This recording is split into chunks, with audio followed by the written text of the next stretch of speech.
Hi, Eric Lanask here. We're in San Jose, California this week with the TMC Roadshow, and I'm talking now with Alan Johnson from Imagination Technologies. Alan, good to see you again. Yes, good to see you again, Eric. So we last spoke about a year ago or so, maybe a little more than a year ago, just after HelloSoft had actually been acquired by Imagination Technologies. What's happened since then? Since then, we launched our core product last year, which was the multi-platform SDK for voice and video. So that's available on Android, iOS, and Windows. And that brings full voice and video connectivity to any application on any device. And since then, at Mobile World Congress in February, we launched our social communicator product, which takes that voice and video communication and integrates it with social networking, for example, Facebook. And we demonstrated that, and there was a very high level of interest. In March, we announced our Media Engine SDK, which is targeted at enterprise. And in enterprise, there's many features and functionalities that different enterprise companies have. So the Media Engine SDK allows them to add all of those features to our core voice and video engine. And then in May, we announced we completed full interoperability for voice over LTE.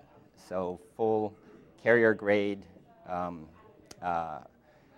IR92 compliance for a carrier for what will be the first major 4G voice launch in the world. So I guess stepping back to the first announcement that you talked about, basically you're allowing application developers to integrate voice into whatever application, voice video, with whatever applications they're developing.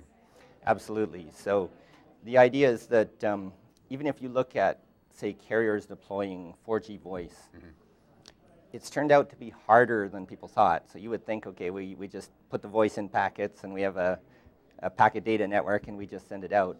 But it's been a lot more complex than that to have really high quality voice and video. Anyone can have good quality if you have a perfect connection. But especially when we go to the mobile world, where the connection varies, we need that same quality maybe at the edge of the cell or behind the elevator. So what we have done is encapsulated all of the digital signal processing for voice video encode, for packet loss concealment, for acoustic echo cancellation, noise cancellation, all of these digital signal processing algorithms, and put very easy to use APIs so that the whole world of application developers shouldn't have to be digital signal processing engineers. And we want to enable everything from the social gaming to the customer relationship management to next generation HD voice on 4G networks. As far as the social element goes, what are some of the applications that you envision when incorporating into the social networks? Yeah, that's, I think, still evolving, and part of our whole strategy as an enabler is we don't try to be that end application. We believe there's other people in the world who have all the great ideas, for how, human beings like to talk, they like to communicate. Some of the time they like to see each other. The whole realm of applications that you can integrate that into, we offer this SDK to every app developer out there who wants to have their app communicate. That said, certainly social gaming is an area that there's a lot of interest. And then also, even in the enterprise, with Bring My Own Device, I also have my own social network. And in the enterprise, I might just have my company contact list. That whole merging of my whole social networks that I do business with into the enterprise, I think there's a lot of interest and new things that people are doing and experimenting with.